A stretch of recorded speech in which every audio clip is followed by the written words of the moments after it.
Assalamu alaikum students. I hope you will be fine with great and good health. I'm your science teacher Miss Amna, 7th class. Today I will discuss about formation of ions. Ions कैसे बनते हैं, कैसे जो है वो किस element के साथ मिलते हैं, ठीक है, हम इसके बारे में देखेंगे.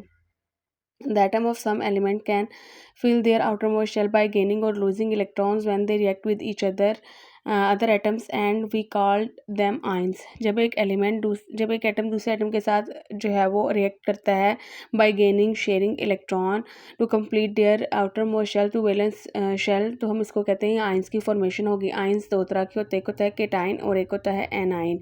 यहाँ पर एक सोडियम का एटम दिया हुआ है, एक सोडियम का आयन दिया हुआ है. नेक्स्ट मैं आपको बताती हूँ ये क्या होता है. ये देखें, यहाँ पर एक एटम है सोडियम एटम और यहाँ पर आयन ऑफ सोडियम है. सोडियम एटम के प्रोटॉन जो है वो भी 11 है और इलेक्ट्रॉन भी 11 है.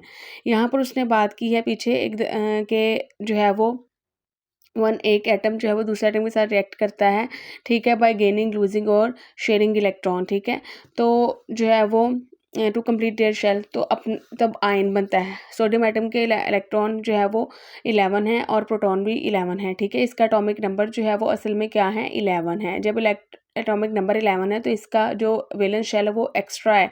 ये अपनी वैलेंस शेल को लूज़ कर देगा और पॉजिटिव 1 चार्ज जो है वो इस पर आ जाएगा. सोडियम पॉजिटिव 1 आ जाएगा, ठीक है.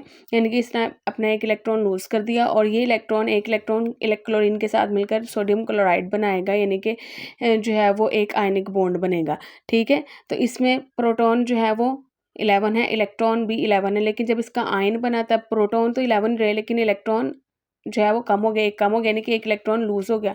अब पहले इसके वैलेंस शेल में एक इलेक्ट्रॉन था, लेकिन जब Na पॉजिटिव बना तो इसके वैलेंस शेल में 8 इलेक्ट्रॉन रह गए. ये भी स्टेबल हो गया और ये भी स्टेबल हो गया, ठीक है. क्योंकि हर एटम को, मैंने लास्ट टाइम आपको क्लास में भी बताया था कि हर एटम को चाहिए कि वो अपना ऑक्टेट या डुप्लेट कंप्लीट कर ले. उसको कंप्लीट करने के लिए वो बॉन्डिंग करता है, ठीक है. तो अब इसमें जो है वो ये इस तरह आयंस बनते हैं. अब पीछे मैं करूँगी, ये देखें केटाइन. केटाइन की क्या definition, these are formed when an atom lose और 1 और more electrons and the number of protons become more than the number of electron. जब एक एटम जो है वो अपना इलेक्ट्रॉन लूज कर देता है और एक से ज़्यादा एटम जो है वो इलेक्ट्रॉन लूज करता है, जब कोई भी एटम, तो उसमें जो है वो केटाइन बनता है, ठीक है.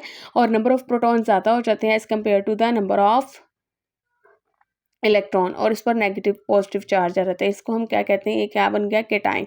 इसी तरह सोडियम में भी उसने ऐसे ही किया है कि सोडियम में जो है वो एक इलेक्ट्रॉन जो है वो रिमूव हो गया. इलेक्ट्रॉन जो है वो यहाँ पर 10 रह गए हैं और यहाँ पर प्रोटॉन उतने ही हैं, यानी कि केटाइन की फॉर्मेशन होगी. अभी इसके आउटर मोस्ट शेल में 8 इलेक्ट्रॉन है तो इसका ऑक्टेट कंप्लीट हो गया, ठीक है. और इसका आउटर मोस्ट शेल में 1 इलेक्ट्रॉन लूज हो जाएगा, ठीक है. तो यही वाला बनेगा और इसका जो है वो इस तरह इसका कंप्लीट हो गया, स्टेबल हो जाएगा, इसका ऑक्टेट कंप्लीट हो जाएगा और वो क्लोरीन के साथ मिलकर बॉन्ड बना लेगा. इस तरह केटाइन बनता है कि जब one an atom lose their 1 or more electrons from their valence shell then cation is formed. जब कोई भी एटम अपने वैलेंस शेल में से वो एक से ज़्यादा इलेक्ट्रॉन को लूज करता है तो वो केटाइन बनता है. इट हैव पॉजिटिव चार्ज, इस पर पॉजिटिव चार्ज हो जाता है, ठीक है. तो ये केटाइन की आपने पीछे से डेफिनेशन याद कर लेनी है केटाइन की, ठीक है. और एनाइंस की आपने इस तरह के एनाइन कैसे बनता है कि इलेक्ट्रॉन जो है वो दूसरे एटम जो है वो दूसरे एटम के साथ जो है वो रिएक्ट करते हैं. When they react with the atoms of some element के जो एटम है वो दूसरे एटम के साथ रिएक्ट करके जो है वो आयंस बनाते हैं. आयनाइजेशन होती है, इस तरह उनके ऑक्टेट और डुप्लेट कंप्लीट होते हैं. ये आपने स्ट्रक्चर बनाना है, ठीक है. दोनों स्ट्रक्चर बनाने के टाइम की डेफिनेशन करनी है और फॉर्मेशन ऑफ अनायन की भी डेफिनेशन करनी है. आई होप बच्चों आपको समझ आई होगी. अगर कुछ प्रॉब्लम हुई तो आप मुझसे डिस्कस कर सकते हैं. ओके, अल्लाह हाफिज़.